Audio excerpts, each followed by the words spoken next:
मैसूर के तथाकथित शेर टीपू सुल्तान भारतीय इतिहास का एक महत्वपूर्ण भाग है। लेकिन क्या आप जानते हैं कि कर्नाटक के एक योद्धा समुदाय ने इस फर्जी सुल्तान को 31 बार युद्ध में पराजित किया था। परंतु दुर्भाग्यवश भारत में वीर योद्धाओं की विजय गाथाओं को अनदेखा कर आक्रांता प्रेमी इतिहासकारों ने टीपू जैसे अनेकों फर्जी सुल्तानों का महिमा मंडन कर इतिहास के पन्ने भर दिए, मगर कोडवा जैसे साहसी योद्धा आज तक अपने लिए एक पन्ने में भी अपनी जगह न बना पाए। आइए पहले तो इन वीर योद्धाओं को हम नमन करते हैं। तत्पश्चात आप सबसे निवेदन है कि इस वीडियो को शेयर कर इतिहास के पन्नों से लुप्त इन वीर योद्धाओं को श्रद्धांजलि दें।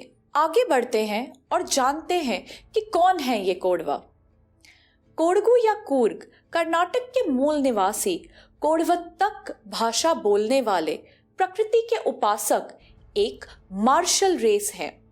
ये हजारों वर्षों से शस्त्र धारण कर आज भी गुप्त रूप से शस्त्रों की पूजा अर्चना करते हैं और इसी कारण से कोडवा उन विशेष समुदायों में से एक है जिन्हें बिना लाइसेंस के बंदूक रखने की अनुमति है। कोडवा समुदाय ने अपने से 3 गुना बड़ी टीपू की सेना को एक नहीं बल्कि 31 बार धूल चटाई थी। परंतु शौर्य गाथा टीपू की सुनाई जाती है, न कि कोडवा समुदाय की। Field marshal KM. करियप्पा और जनरल के.एस. थिमैया स्वतंत्र भारत में अपनी शौर्य और वीरता के लिए आज भी प्रसिद्ध कोडवा योद्धाओं के रूप में याद किए जाते हैं। फिर चाहे 1947 का भारत पाकिस्तान युद्ध हो या 1962 का भारत चीन युद्ध, टीपू सुल्तान के पिता हैदर अली ने 1765 में मैंगलोर हथियाने की योजना से एक बड़ी फौज कोडगु भेजी तो कोडवा योद्धाओं ने उसकी सेना को जंगलों में आने के लिए मजबूर किया और वहां उन्हें परास्त कर उन्हें पीछे धकेला। 5 साल बाद 1770 में लिंगराज ने हैदर अली की मदद से कोडगु का सिंहासन संभाला, लेकिन 1780 में लिंगराज की मृत्यु के बाद कोडगु नेतृत्वहीन हो गया। चूंकि इसके बेटे नाबालिग थे, हैदर अली ने बड़ी आसानी से वहां का सिंहासन हथिया लिया। परंतु वहां के विद्रोहियों ने हथियार उठाए और मैसूर की सेना को अपनी भूमि से खदेड़ दिया।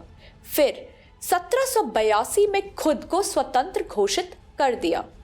इसी वर्ष के दिसंबर महीने में टीपू सुल्तान ने अपने पिता हैदर अली की मृत्यु के बाद मैसूर की सत्ता संभाली। 1785 में टीपू सुल्तान अपनी सेना सहित मैसूर से कोडगु की ओर बढ़ा, परंतु वहां से कोडवा योद्धाओं द्वारा खदेड़ा गया।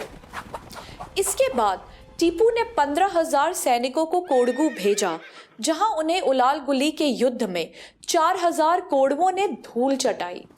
इसके पश्चात टीपू को कोडवों ने अनेकों बार परास्त किया।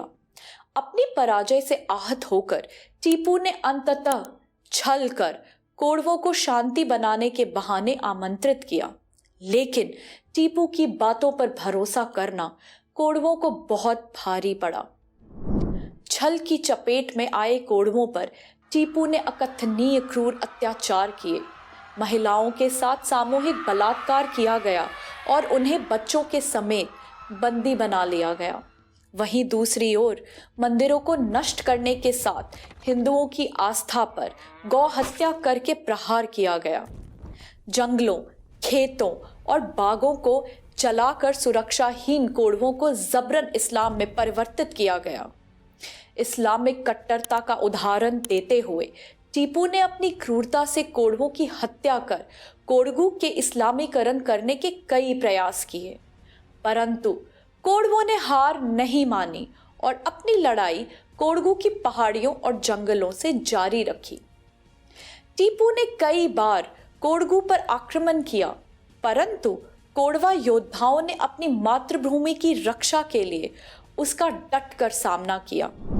अंततः कोडगु ने एक बार फिर मैसूर से स्वतंत्रता हासिल की। कोरवा समुदाय ने टीपू की क्रूरता की ज्वाला को आज भी जिंदा रखा है।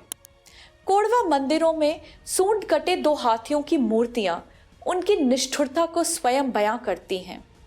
हाल फिलहाल में कर्नाटक में टीपू जयंती विवाद को लेकर कोरवा समुदाय ने अपनी पूरी ताकत से विरोध किया।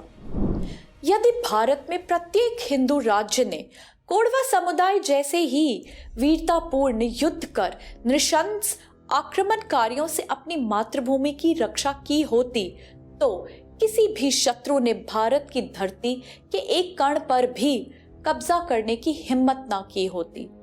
वैसे तो आजादी के बाद सही समय पर धर्मनिरपेक्षता के नाम पर हो रहे तुष्टीकरण के अत्याचार का पुरजोर विरोध होना चाहिए था, लेकिन दुर्भाग्य से आजादी के 75 साल बाद भी भारत का इतिहास आक्रमणकारियों का महिमा मंडन करता है और हमारे शूरवीर योद्धाओं की विजय गाथाओं को अभी तक कोई पहचान नहीं मिली है। भारत का इतिहास आज भी अपने वीरों की शौर्य गाथा के वर्णन का इंतजार कर रहा है। इतिहास के ऐसे ही रोचक और अनसुने तथ्यों को जानने के लिए हमारे चैनल को सब्सक्राइब करना ना भूलें और साथ ही वीडियोस की नोटिफिकेशन के लिए बेल आइकॉन को भी प्रेस करें। जय हिंद।